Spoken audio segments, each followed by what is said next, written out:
Lauren, I have your pitch.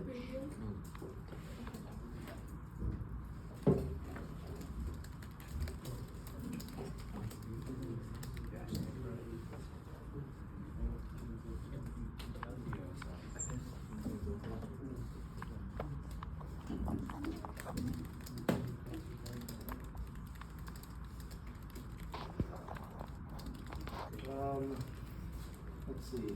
Sarah, your group is feedback?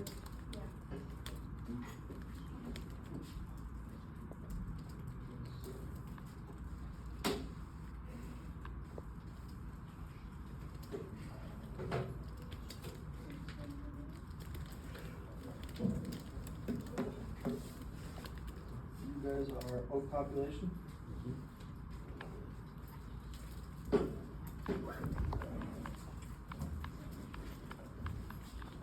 You guys plugged in? Yeah. To the right side?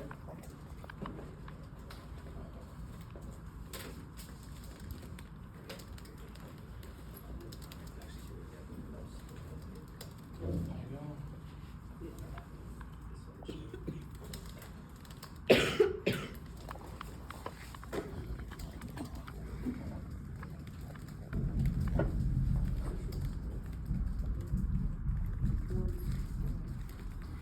Alright, so our STEM Innovator project is on the decline of the oak tree genus in Lake McBride.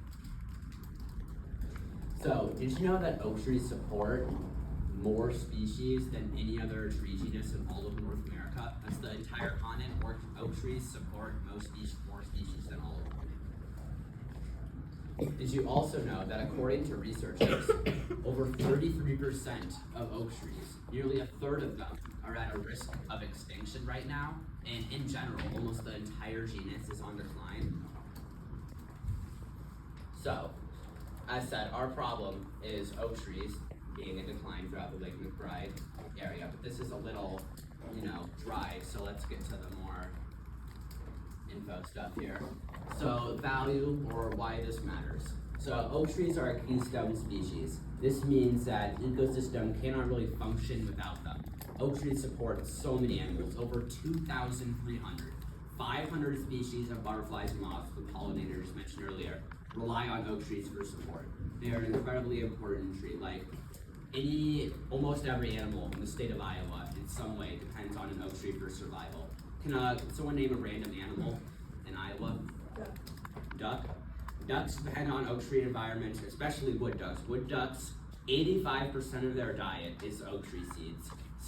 Or acorns. So yeah, they definitely need oak trees to survive. They also eat insects that thrive in oakland environments. So yeah, we can confidently say that wood ducks and some other duck species could go extinct without oak trees. They're also important for lumber industries and stopping air pollution. Now, as for our customers and who would benefit, the most obvious is the owners or DNR workers of Lake McBride. Seeing increased biodiversity there would make their park more attractive for people to visit and just overall better for them. The people who go to Lake McBride would also enjoy from the increased shade, aesthetics, and wildlife interaction provided by the oak trees.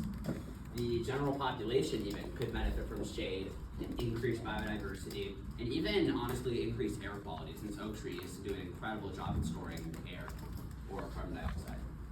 So then, of course, the ecosystem would benefit greatly from supporting native species and supporting keystone species like oak trees. So, our solution. We are planning of planting 10 bur oak trees across the north shore of Lake McBride. We would plant oak trees in the moist bottomlands that rarely flood and don't go through controlled burnings. That way they would have the highest chance of surviving. Each seed would be planted about an inch beneath the soil, protected by fencing, pews, and stakes, and competing plants around it in a 2-foot circle would be sprayed with aquaneat. So why did we choose bur oak trees in particular? There's hundreds of oak tree genuses in North America. Well, that's pretty simple. First of all, bur oak trees are very cheap, which was fortunate for our project as it made the cost extremely low. They are also native. In fact, they are the state tree of Iowa, along with several other states. So it seemed kind of like a perfect fit.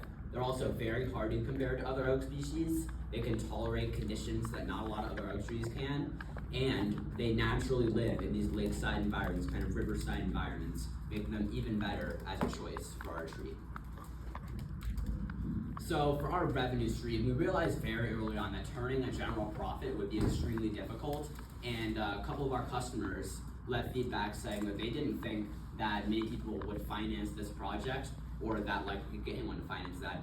So we decided, no, well, maybe that's true. So we're gonna work on decreasing the price to the point where we wouldn't need a revenue stream, where we could pay from it for money we already have, or from a simple like dog walk, lemonade stand, that type of thing. We can get more about that in our costs and solution, in our costs. So here's our costs. So the bur oak trees themselves cost about $2.85. That would be for around 2 pounds of them. We could probably do the project with only 1 pound of seeds, but just to be safe, we would get it at 2 pounds to make sure we have enough seeds to plant. They'd be sourced from a site called nutwizard.com that raises native plants local to the Midwest. Shovels, which could be used for the project now, each seed only is planted about 1 inch below ground. So a shovel may not be entirely necessary, but just in case, we have shovels in our garage, so that can be sourced by us. And then aquanid spray, this is one of the hardest parts. Aquanid spray is a safe, water-friendly thing that kind of, kills competing plants. That way our oak tree wouldn't have to fight for survival.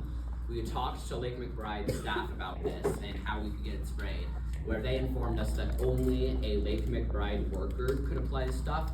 To apply it, you need permits and all of this very complicated stuff. However, we successfully got a worker there named Ron Wetman to help care for the tree and to help spray it. And even better than that, Lake McBride agreed to source the aquanid. So no cost there either. As for tree protection, this gets a little complicated here. Tubes and fencing was entirely sourced from Lake McBride as they had a large surplus in their sheds.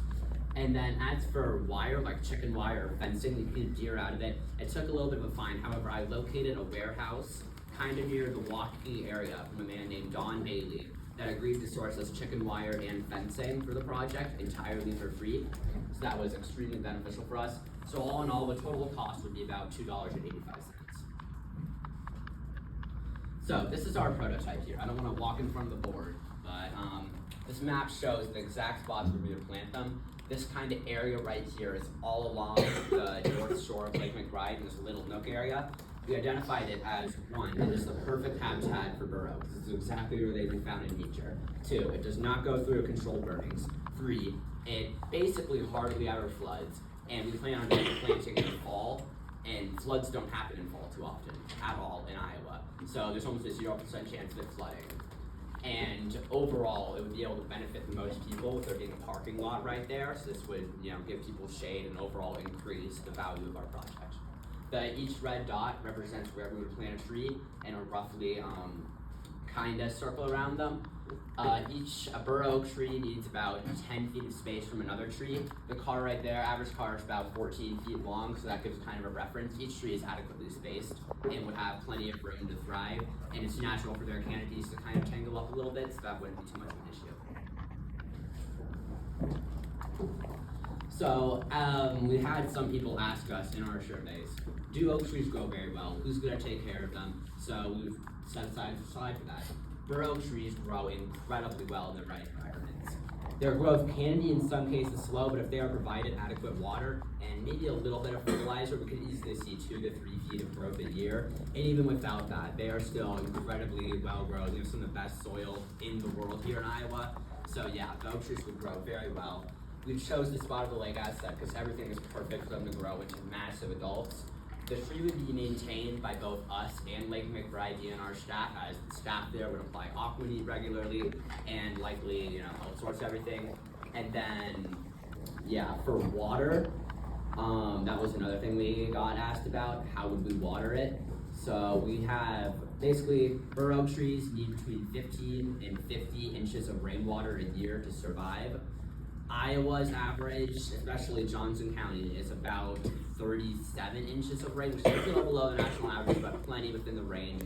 Water wouldn't likely be needed as it is on a lake bed, therefore there's a ton of water under there. And even if water is needed, you can pretty easily grab a bucket from the lake and water it, which we have permission from Lake McBride to do. So water wouldn't be an issue. So yeah, it could be maintained by both us or Lake McBride staff. So for our customer feedback, we sent this survey out to over 170 people to try and gain as much intel as possible. That being said, we only had 40 people respond, but we still were able to get a lot of intel from it. 70% of people said they agreed that our problem was an issue. Roughly 20% said they weren't sure, and about 10% said it wasn't. We can attribute the 20 and 10% to people just not being well educated on this subject, because not a lot of people know about it. It's not much of an issue. So as we get more specific in the customer feedback data here, 85% of people interviewed or filling out the survey attend or work at the ICCSD, Iowa School District, while 15% don't. 50% of people we interviewed were around our age of 14 to 16, while the other 50% were adults. When asked on a scale of 1 to 10 how much they think oak decline would affect them, the most common response was an 8 out of 10, with over 30 people saying that. So yeah, this would affect a lot of people. Adults were exponentially more likely to say that they thought oak decline was an issue, as out of the 25 adults interviewed, only one of them said it wasn't. For more customer feedback, as said, one of the most common issues people have with our solution was, initially our solution was kind of messy. We had a 3-pronged attack idea where we would educate people, make it part of the curriculum, better maintain oak habitat and plant trees. However, people were very quick to point out that that's going to be very hard to do, and it probably won't work. And so we sort of honed in on our original idea now here, or our new idea now here.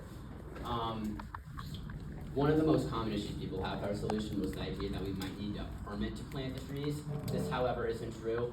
We just need permission from Lake McBride staff and DNR, and they gave us it, so we have full permission to plant them. There wouldn't be any paperwork or anything like that. And then there's the rain stuff again, because a lot of people have an issue with how we're gonna water it.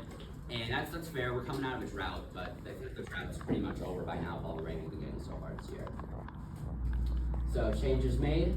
As said, we've changed from our original messy idea over to this more streamlined idea where we are completely focused on planting 10 oak trees and completely getting them to adulthood, rather than this chaotic 3-pronged attack style that had a low chance of succeeding. And another person pointed out that in particular that it would be difficult to do due to greedy landowners and all that type of stuff, which we agreed with, since we originally were also going to feature in maintaining oak habitat better. But when you look at land owned in Johnson County, there's just so many people, it'd be impossible to convince everyone. Now, as for our important helpers and our group members consist of Ulrich, who is our costs and researcher, Ahmed, who helped work on the slides and is up here helping me present, Hector, who worked on slides and research, me, who led the group and presented. Special thanks to all the people that helped us with this project, that being Mark Vitosh, our district forester of the DNR, Ron Whitman of the DNR Workers for Lake McBride, Tyler Baird of Iowa City Parks and Forestry, Don Bailey, our supplier of fencing, and every single person who got our survey interviewed and filled out. Thank you.